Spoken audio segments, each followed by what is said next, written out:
Hi, welcome to the Andrew Buckle book review of Man-Wolf, the complete collection. Now this is obviously a Marvel, not an epic collection, but a complete collection. And as far as I'm aware, it is the complete collection. I have no idea if every single work is included or not. So what's in it? Well, there's a whole lot of work and it's of course very, very hard to read it because it's Amazing Spider-Man, 124, 125, 189, 190, giant-sized superheroes, 1, Creatures on the Loose, 30 to 37, Marvel Premiere 45, 46, Marvel Team Up 36, 37, Savage She-Hulk 13, 14, and also some material from Peter Parker Spectacular Spider-Man Annual 3, and various other things. Quite a lot of people involved, of course. Unfortunately, it's red on a great background. Why do that? Just makes it so hard to see. Anyway, the book came out in 2019 and there's 410-ish pages. Not every page has got page numbering, but most of them have. And obviously, I'm guessing there's a couple of extras at the back. Also, there's quite a few bonus material dotted all the way through, which is very odd. Instead of having them all at the back, all connected with the page that they're sort of, you'd think that they would put them together. However, they didn't. So there's predominantly colour. So you can see all the way through colour there. Good quality as ever. Excellent quality that comes with these complete collections generally. Obviously, sometimes there's occasional editions that are not so great. But so there's some black and white as well. We've got some illustrations and various things that are obviously on pages, inked pages, etc. And we've got some adverts there, obviously for Dracula, which I think are hard to get now. And also some of these other ones, which are pretty hard to get as well. And you can obviously see some of the extras that have been included. So Marvel Tales there. Now, I say it's complete, but there's a few stories which I would have thought they would have added. I know they're not really Man-Wolf, but it would have made sense to have added them. I thought, obviously, it would have been great since obviously they've got Jonah Jameson's son. You thought that his stories, there were a couple of stories that he did in Spider-Man, very early ones. I can't remember the exact numbers, but certainly very early, and also one where he ended up being a supervillain / superhero as well. They didn't include those, which is very odd, but they just included all the Man-Wolf ones. But anyway, that's just bye-bye. Would have been nice if they'd included everything. So, especially since it's, like I say, you could have added another 50 pages, would have made it more like a standard size of complete / epics. There's all the various people involved.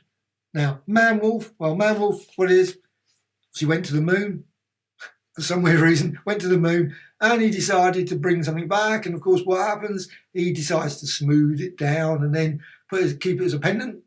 And then, of course, it has a bit of a problem, which maybe is not the best of ideas, picking up something off the moon surface on the random hope.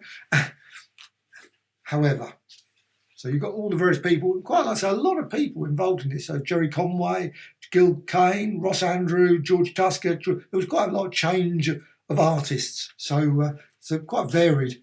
And I think the stories overall were quite varied as well. Some good, very good stories. And there's some pretty unusual. And it jumps a bit in places. Like the story suddenly goes from, and then suddenly, what happened? Why is that suddenly story is completely different the next story? Bit confusing. But anyway, so you got Mark of the Man-Wolf. You can see the artwork there, and you've got obviously the Spider-Man there. So he's bursting through. And I love the bit here. He says, "It's my son." It's a bit of a giveaway, of course. However, Jameson, that thing, what is it? The thing is, most of the book he seems to spend his time not telling anyone that it's his son. Why did he on the front cover tell it to his favourite worst enemy, Spider-Man? Anyway, bit quibble on that. It just seems very odd, sort of thing to burst out, telling everyone that it's his son. So you've got all the usual characters that start out here. I love Gil Kane's work. I must admit, it's always out. John there. You've got his... And he's getting married. He's got his girlfriend / fiance, and of course she doesn't know. I think she specs after a while. There's a bit of a, why you keep disappearing every time the moon comes around? Well, this weird, you've got the same sort of design of sort of as this wolf. No possible connection whatsoever. Why are you always looking really bad? Or some flu or something. Yeah, I think probably suspect at some point. However, There's obviously a good old battle between Spidey. These are obviously in the Spider-Man comic, where obviously Spider-Man's the hero, and you've got some great little stories there, and I love the other. Here's the origin. You've got this bit there where. So it's a bit of a spoiler in terms of these obviously going off there, rock, the strangest rock, and now that sort of does make it a bit fair, because I was quite slightly thinking this is more like just a random rock, but I would have thought actually that sort of rock just being like that would not have been allowed to be sort of removed from NASA in any shape or form, because, you know, a glowing rock, I think would be a bit suspicious. There would be an issue there. Oh, I wonder what, you know. However, and you've got, now poor old Jameson, this is a real good opportunity for Jameson as well, isn't it? So Jameson gets quite a lot more. And actually, I'm always surprised they've never brought, and maybe they have, I don't know, it's possible, a Jameson comic book. You know, a 6-parter where they sort of have Jameson. We find out a little bit about his life, maybe a little bit more about some of his story, because he's quite a good character, or interesting character, I should say. He's not particularly good, because he's always sort of really has his dislike of Spider-Man and most other superheroes as well, generally. Unless they're convenient for him, of course, to sell more papers. Then he's on to... So, however, we've got another Gil Kane one here. This is Man Wolf at Midnight. I always love the fact they have to always keep showing the origin stories often, or going to flashback, which of course worked okay when you've obviously got, I don't know what issue this was. This is giant-sized superheroes. Pretty unusual one, giant-sized superheroes. I don't know how many issues of them, probably one. However, ghoulish gallery of Spidey's most fiendish foes. Sadly, that doesn't seem to be included, but it would have been nice if that had been included. But you've got, obviously, Morbius. I was going to say Mobius then, but Morbius turning up. Good old Morbius. Now, of course, there is an Epic collection. Yes, Epic collection, as well as, of course, the omnibus because of all the films. I somehow suspect Man Wolf is not going to get a film anytime soon, but he probably do. And if he does, probably those issues will suddenly go incredibly expensive. They probably already are because of him. So I love this one. You've got, obviously, I don't know, show the end of that story, but you've got some of these sort of nice ones. This one is for issue 124. At least I suppose it's in order, reasonably close to the thing. It's odd because most of the time they put them at the back, but this time they put them in the middle, so or next to a page. I think it's just to spread the paper or maybe push the cover onto that side of the paper. I don't know. But anyway, you've got Full Moon, Dark Fear. You never know, really, certainly, he's an unusual /villain or /hero, because most of the time he's sort of basically a rampage all the time. He's always angry. Then sometimes he hasn't got much strength, and then suddenly during the comic he actually gets stronger and stronger. So he sort of like builds up his powers. But for quite a bit of it, sort of a simple knock on the back of the head seems to knock him out. I never understand that. You got like Superman, knock him on the back head, falls down unconscious. Really? You know, obviously he doesn't, but it's possible. But in these superheroes, you think that they can jump through sort of buildings. This guy, look, he's there, Full Moon. He's flinging himself off a building. Now, if you've got someone that can fling himself out of a building like that, doing pretty, you know, I would think there's a reasonable element that he's probably going to have some ability to, if you knock him on the head with you know, he's not going to have problems. But he seems to occasionally have problems there. Also, you've got a copper. The story, I'm not certain if the storyline with the copper has ever resolved or not, but he's an interesting sort of character. They don't really seem to develop other than having him rampaging and shouting and hollering at people. Yeah, I'm not saying certain. It's just weird. Just you can see him there. You've got Jameson sort of like, my son, those sort of things. However, you got a great story, and again you've actually got some great stories. I love Creatures on the Loose. I don't know if I bought these ones actually, but I did enjoy quite a lot of Creatures on the Loose. It had some really quite decent stories. They were really oddball, quirky ones. And this one here, The Beast Within, you've got him toppling again from. It seems that they love this sort of toppling from various things. And also, good Lord, etc., etc. He goes back to his flat. Bit of a big clue that obviously there's problems there. And also you've got Craven the Hunter. Craven the Hunter is great because, of course, he's always brilliant with Spider-Man as well. But I like Craven. Again, that's another character. I'm always surprised they've never given... is he still alive? No idea if he's still alive or not. I guess he's. However, they could give him a six-parter as well. Why not? But I think Jameson should definitely get one. There's a lot of great development possibility for that character over the last 60 odd whatever years. Would be pretty good. However, then the story really changes quite dramatically. There's a real massive change in the storyline. And this is, I'm not going to show you that because that would spoil it, but you've got Perez, George Perez. I love George Perez's artwork. There's a new one coming out, Marvel Art of George Perez or something. I think it's a volume thing like that. And there's a load of other George Perez ones. Love those sort of volumes. So, might get that. However, there's some. Now, it doesn't particularly. It sort of looks like George Perez. There's actually there's a couple of ones in here where there's an artist. You think, oh, wow. And then the artwork looks very different.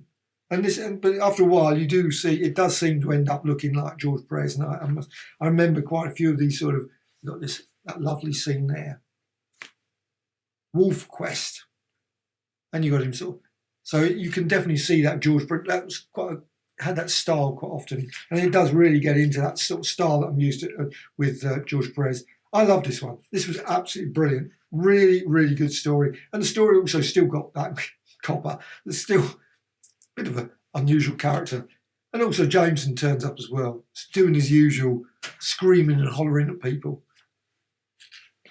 However, the story then changes quite a bit with this George Perez one. The officer goes off onto the space station story, and also there's another couple of extra bits as well.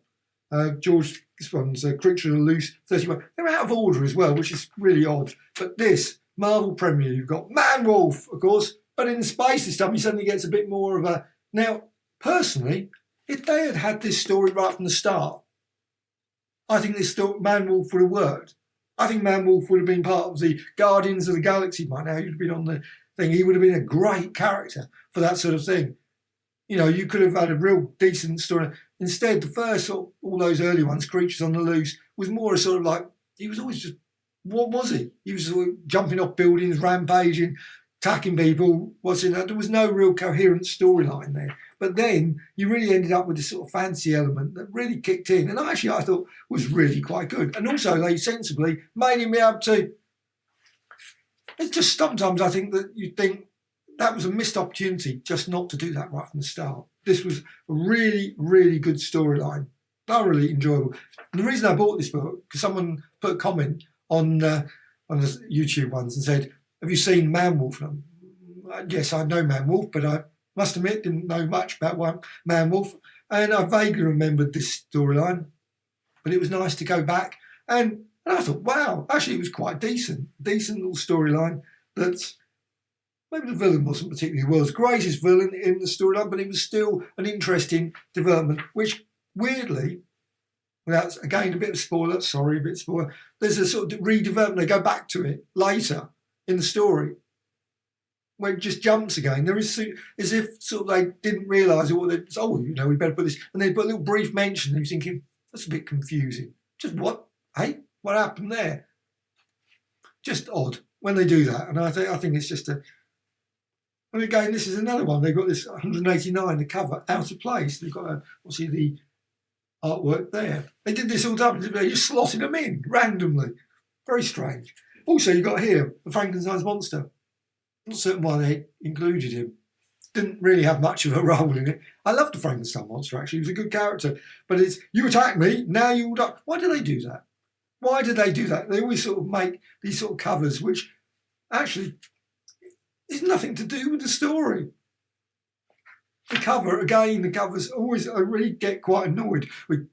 I know they do it for selling the comic. They've obviously got to sell the comic. But it just seems that always to me, why not actually have it something related to the story? Would make sense. And there was a lot of opportunity for some really good covers. Not a cover that really didn't relate to it.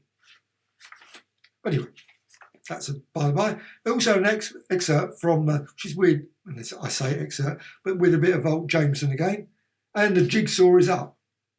And another excerpt as well. Occasionally put these excerpts in, which is why I think they should have put the excerpt of the first bit where Spider-Man, when we really first get to know him, when he goes and saves the old shuttle, the rocket that Jameson's in, right back, I think it was Spider-Man #1, first issue. There's like a brief, they could have done 10 pages. Why not put that in? Give a context that he's an astronaut. Seems to be a bit weird that they didn't. However, also another thing I would like to quickly say, why haven't they brought out an epic collection of Marvel team-up yet? It makes no sense. They keep putting the stories in there. They've got quite a few Marvel team-ups in here. Why not bring out some more Marvel team-ups? Epics, proper, so we get them all in a nice row. However, got another storyline, In Search of Man-Wolf, and you got there, Jameson. There's a bit of an element of feeling it's, you can see there, obviously from the right high up. Same sort of place, obviously, as Gwen. So you've got that story. And then, well, the story changes quite dramatically with my favourite comes into it. Hellcat, good old Hellcat, or the cat, Hellcat, whatever she's called this week. And also the She-Hulk as well. Love She-Hulk, great character. And the artwork changes again. The artwork goes all over the place in this. It's very bit. I wouldn't say the artwork is the best of artwork. It's a thinness. As if they squeezed it a bit. All the characters seem to be a bit thin. Very strange. Maybe that's just, obviously the artist does it, but it's an unusual, you've got She-Hulk there and you've got sort of looking very angry. Doesn't even look like She-Hulk, to be honest. There's always a trouble with I always wonder with Marvel artists whether there's a sort of like, I assume there must be a thing that they must work from. You think they would make she just does not look like the She-Hulk. It's still a good story though, all the same. So you've got those stories there. And then you've got, which is actually quite nice. They actually round the story off really well. And that's a good thing. I don't know which one that's in. Let's have a quick look on. Yeah, this is in the Peter Parker Spectacular Spider-Man one. I love those ones. The old Peter Parker Spectacular Spider-Man. Oh, I never got that one, so it's really quite good to see that. Jim Sherman, the artist there, that finishes the whole thing off. That's it.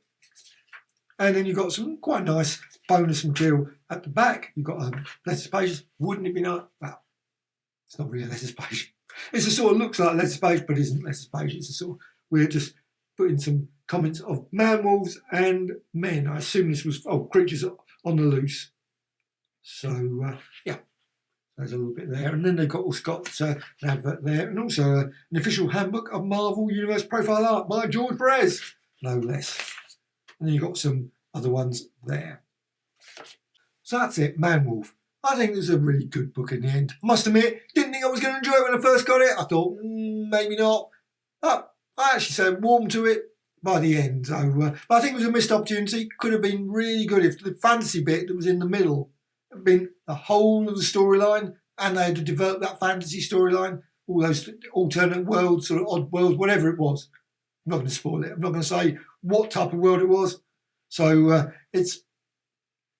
I think that storyline would have been good. They could have done a lot more with that. There's so many opportunities for that sort of thing. Him going off, being the character in different places, whatever, instead of just doing it, always having him rampaging around the streets in New York or whatever. That would have just been so much better.